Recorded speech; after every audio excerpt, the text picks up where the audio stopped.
welcome to another edition of CDN Sports Talk. Good afternoon, Kasiloys. I'm Brian Ochoa.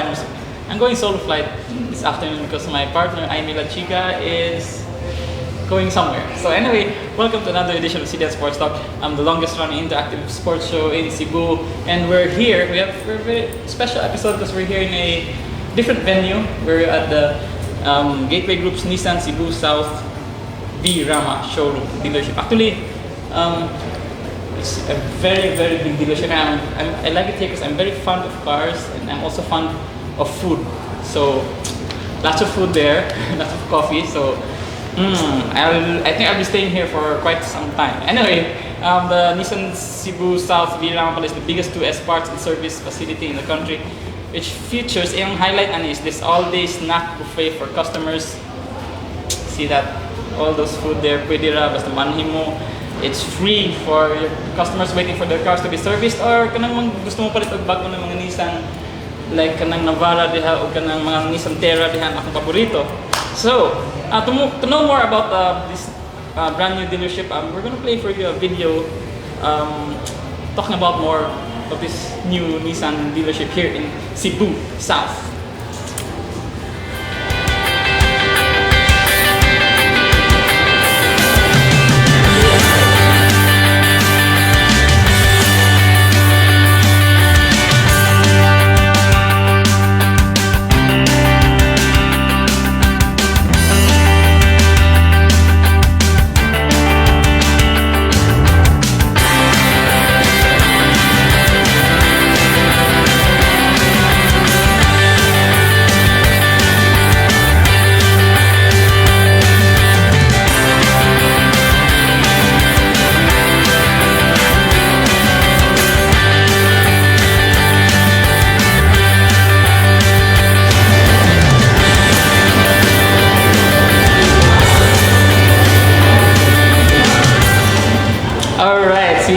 Such a wonderful dealership, no?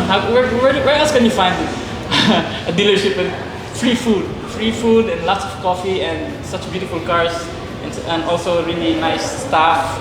Thank you again, Nissan Gateway, Gateway Group's Nissan Cebu South V Rama. Thank you very much. So, without further ado, we want to welcome our guests for this afternoon. We have silver medalists sa Southeast Asian Games triathlon. Ako paborito, very humble athlete here. We have Andrew Kim Remolino and the ever supportive father, Coach Andoy. Welcome to another edition. Suki naman ka. This how many times already you've been here, you know. Ingana din naman sa Sigig Daog, di ba? So welcome, congratulations. Kumusta yung trip? I understand you just arrived last night. And feeling, how are you feeling? Relieved sa stress gikan sa race kay finally managed ang prepare na race ba for a long time na after so many sacrifices like nagbunga na jud ang training. So after the race mo na relieve na ang pressure sa games. You still feel pressure. Sa lagay na yan, you still feel pressure. You've been winning so many times already. And by the way, before we continue, we'd like to invite our viewers to please, if you like to interact, which we encourage. You know, after all, we're the only interactive sports show in Cebu. So leave a comment in the comment section below, and you can also like our social media accounts, CDN Digital for IG, Instagram, that is, Facebook, Twitter, and YouTube. Yes, you'll find the show also on YouTube later. We're gonna download it there, and you can check our website, cebudailynews.inquire.net, for more sports updates like the ongoing Southeast Asian Games, where again our guest just came from winning a silver medal. Father dear, very supportive. Kumusta man ang si mong talented na anak dito? Morang dawas-was na namin kay for so many months, preparation every day, every morning, night, early morning, mag-start 4 o'clock, ibigay gabi, alas 9, balik naman, grabe tiring kayo, pero worth it. Silver medal, yeah, he won the silver medal on Sunday morning, December 1, at the Subic Bay Boardwalk, finishing second to John Chicano. Yes, we wrote about that. Mars Allison still there in Manila, by the way, to cover. Talk about the competition. Off-cam, I asked you You're finished with John. It could have gone any one or two, but you said basta lang makuha, like you said basta makuha lang ang 1-2 coordination. Talk about the competition that day mismo.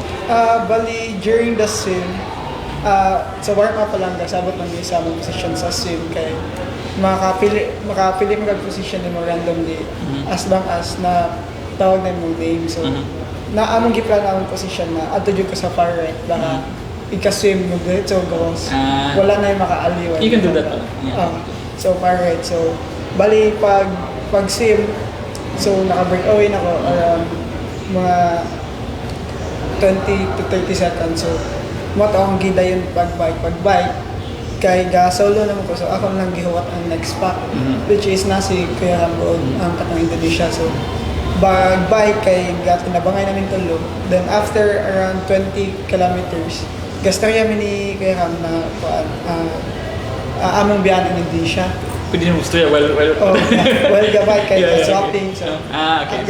Storya mi na among biyahe in Indonesia para sure na gold o silver. Kay kusgan sa kaya Indonesia. So, moto among sige magtira, sige pag-bike, then pero wa jud naman natagak in Indonesia pag-bike.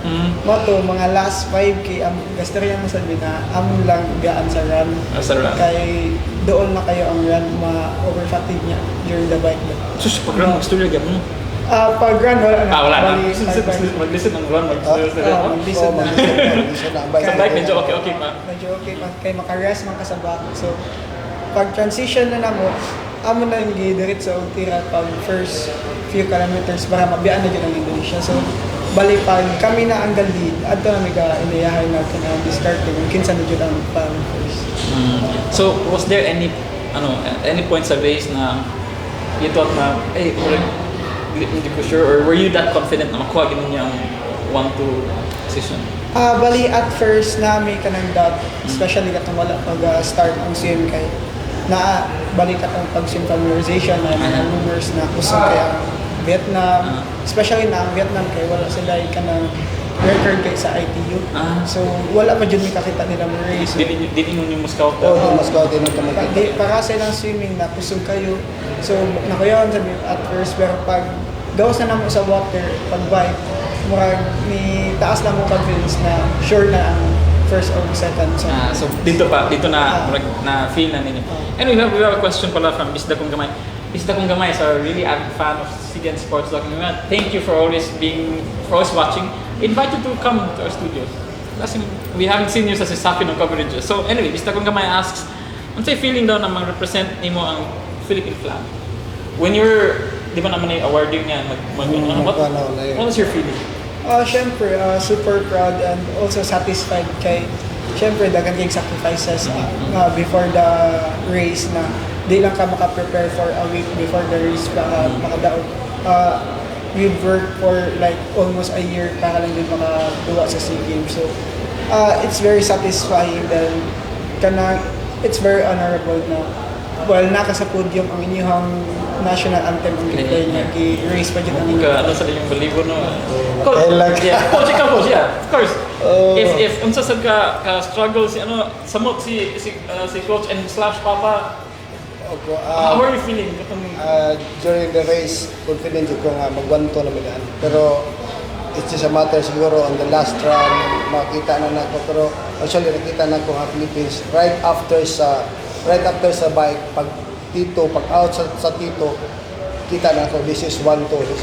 Sige, while nag-anak ko, wadyo ko mo kumpiyansa. Sige ko motivate, sige sila grad, sige ko sunod, go!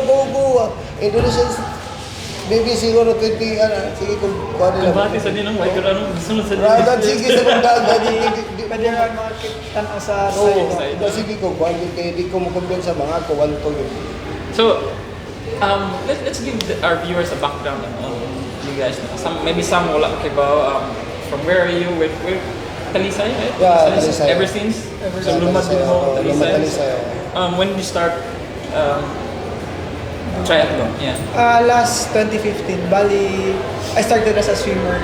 2005 pa. 2005, yeah. Yes. And your age was that time? 5. Five.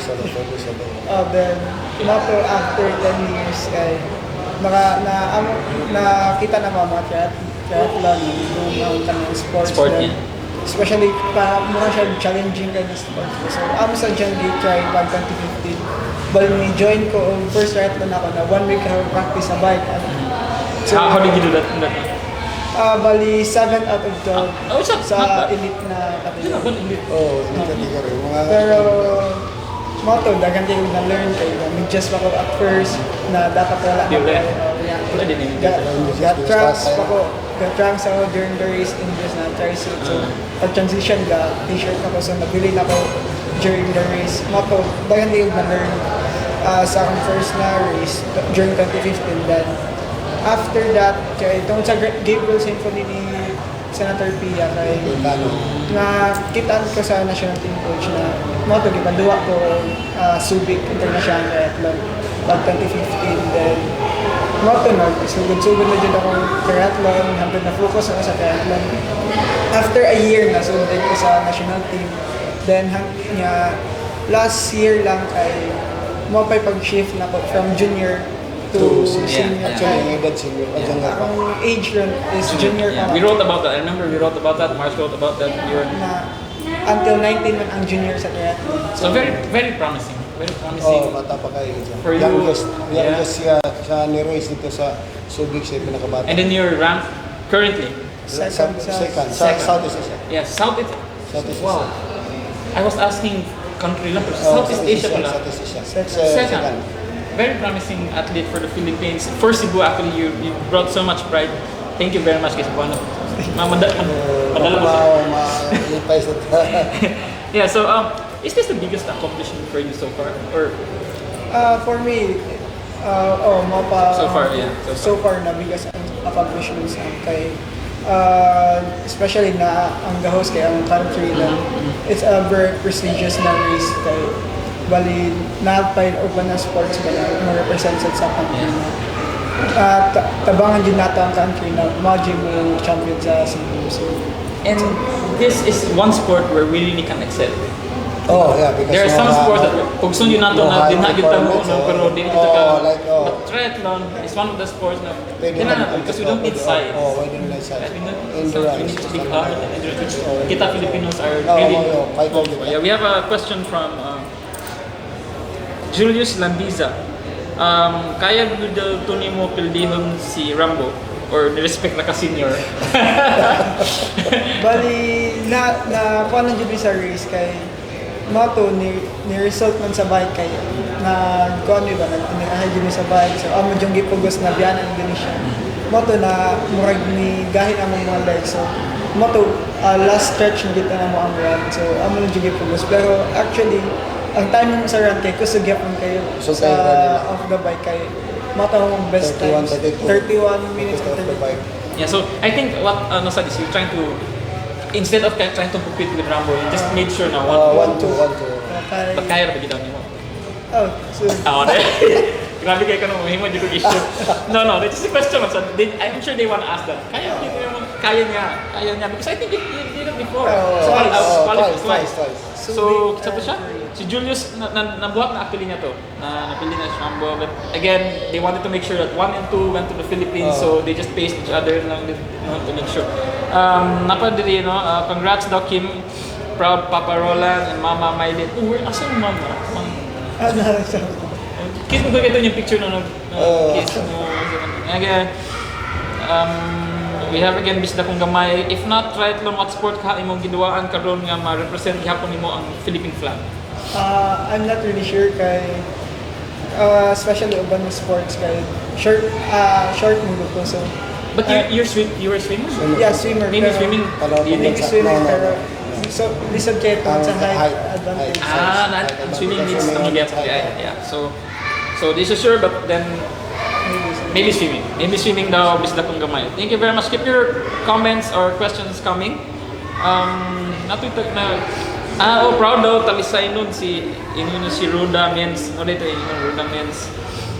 Kitsa pa man din eh. So anyway, salamat daw yun ni Julius Landiza for answering that question. Ipugos mo na ko siya answer actually ato. So just keep your comments or questions or shoutouts coming sa comment section. Anyway, we continue with our for those ka nang aspiring triathletes, no? Now that bumog na sa ng triathlon because of the want to finish the Philippines. What can you share with them the biggest challenge of being a triathlete? What's the biggest challenge? For me, the biggest challenge is to balance with tulo ka discipline sa triathlon at ang studies. Kay dili mo gud siya na ingon na mo-train na kag swim sa kana na day, then school, then balik na sa kag swim. So kailangan imo jud i-balance ang three ka sports ay discipline sa triathlon kay kung gusto ka mo swim, hinay ka mo bike o run. Wa jud ka. So kung gusto ka mo bike, mabiyan na ka daan sa swim. Yeah. So kailangan jud may balance ang tulo para makaya jud mo excel ba. And also dapat bisan kalimutan ng studies kay dili man forever na athlete. Di man may forever na athlete kay naidaghan pwede possible may tabo, injuries, mo deteriorate naman sa age. Yeah. So kailangan nagyapon may kana mapadungan after summers. Yes. So kanais no still advising na studies because we're never going to be an athlete forever, right? Especially let me ask you this, coach. You started at a young age. Na may effect sa iyong body? Kasi for me siguro kay before yung sila comment the way I train the kids na grabe kayo ako tugal na sa 12 anyos di na di ko mutuwa na because I know I give hard time to all the athletes pero I must see to it na dili sila mamatay buhay sila mutar ang ako importante the coach knows how to win. It's up to you to follow. Yeah, but Coach Andoy, by the way, is one of out of the box na coach. It's not the typical coach na we need to take just give it your all, That's your mantra. Okay. So now dili ni siya para sa mga loyal. Kayo Sa ang injury para lang. Para na sa mga doktor. Kung may injury problema sa doktor, ayuhan ako niyo training ako. We're gonna read some of the comments. Keith Bez says we're proud of you. Thank you. Harrison Herman says, congrats daw, Kim. By the way, our viewers, all our Kasiloys watching, we're at the Nissan Cebu South Birama dealership for this episode because they're supporting us in this show. Thank you very much again to Gateway Group for hosting our sports talk episode for this afternoon. So, if you wanna join the show, you can leave a comment on the comment section below or kasi namin gusto ipautana sa atong guests or shout out lang. Daghang kay ganahan ana. Yes, ingon si Keith Bez, self-discipline, that's important. Self-discipline. So, what's next for Kim? Maybe Asian Games. Ang time nila doon na kayo na siya sa Asian Games. Reachable na. Ako, I want to situate na reachable, establish goal, bakit kayo, murang lalagdam ko, di kayo mabot sa Asian Games. And maybe after that, maybe kung na, because he's still young, Olympic future. Still young, still very young. How old again? 19 years old. Very young. And develop. I'm sure you're gonna have a lot more wins, and I'm sure mag-guest di ka sa sports talk for. And the nice thing I like about this kid is very humble, on and off cam, very humble, and it's important sa really stay humble. Kabantay ang kontra na. Yeah. So but right after you what are the upcoming tournaments or mga races? Ang race nila na is TC sa Thailand on February, and then Asian China. So it's a good preparation. That's also to gauge kung saan man din siya. Actually, like ni Kim, because he's a fast swimmer, ang metabo niya, kung Asian level, I'm sure pas yung time because naman siya masabayan niya sa first part sa swim. Gusto kayo siya mo lang kung hindi makasabay siya. In fact, katong dito sa mag-flat, katong dito sa Jordan. Goyo lang din siya madagko kayo mga athlete nito, mga foreigner, mga Europe, Italy. Sabayad din siya ang problema kapag bag na flat ng limit. Okay. It's part of the that's why you really have to have good gears or baguhan ko naman nagagod ka na, no? Anyway, di siya kayo mag-problema sa sponsor is okay kayo. Okay. Okay kayo. So I'll give you a chance later to take your sponsors. Later. para maka ano kita sa I'm sure they're going to support ani very promising. Yes. By the way, viewers know the one of the highlights of this dealership. I want to show you again. There are there's lots of free food here. It's a unique dealership because apparently free na siya. Come over. Yeah. You could just come and eat when you have your Nissan vehicles serviced here in Nissan Cebu South Birama. By the way, that's of the Gateway Group. It's unique. It's something really na what you kita so far. Libre kape, libre food. Lusod tayo wala na mo Starbucks. Diba? And the nice thing about this lagi, I love cars. I love food, so this is really the place for me. So anyway, padayon ta. Okay. We're near the end of the show. There's no so far, but I wanna give you this opportunity to thank the people that supported you. Shout outs about. Super thank you sa PSC, sa track na wala ending na support. Then also to Go for Gold, Sir Jerry, Miss Edna Lin, to Nike Philippines. Then thank you sa tanang Team Maya. I understand you're going back there for a shoot. Sure. So, coach, ikaw coach. Still, Go for Gold, Sir Jeremigo. Nissan, of course, naman medal Nissan, of course. Maxes, Chris Sports, Nike Philippines, Sir Jappy, Naghantaraw ba, Nakalimutan, Rudy Project, Maxes, Stork Manila. Ito yung bike ko. Free to sa Stork, sa sponsor, Go for Gold. So, that's kind of important lagi na. Karoon na ba na kailangan dahil part din asa mga front ko. So you're taught to change your tire? Everything. Tires, you need to fix your bike. Chains, balima. Kaya ka change tires sa ating bigwa ko naman kaya ang ilang service area. So you can see here the kaya siya, the showrooms and the parking. Mga pinaka-important din ang parking is very very big. So again, thank you very much to Gateway Group's Nissan Cebu South Birama for accommodating us today, and of course to our guests for taking time. Kibaw ko kapoy, mga tuwag mo sa sakyan namin nyo. But thank you very much for sending regards to your mom, and thank you very much for answering our calls and our messages. For always being a showcase sa CDN. Thank you very much. So again, I'm inviting also our viewers, please follow our social media accounts, CDN Digital, Instagram, Facebook, Twitter, YouTube, and also our website, cebudailynews.inquirer.net, for all the sports updates. We had Mary Joy Tabak finishing silver this morning, and yesterday the other day I think we had Vidal and a lot of Cebuano gold medalists also. So buhay ang Cebuano athlete, buhay ang Pilipinas, and thank you very much for watching this episode of CDNSportstalk here at Nissan Cebu South Birama. I'm Brian Ochoa, Coach Andoy, PM, thank you very much. Bye, thank you. And I'm hapon sa tanan. Brother, the people behind the camera, Mark and Raul. Thank you very much. Guys. Mark was supposed to leave, but still. Thank you very much. Mayang hapon.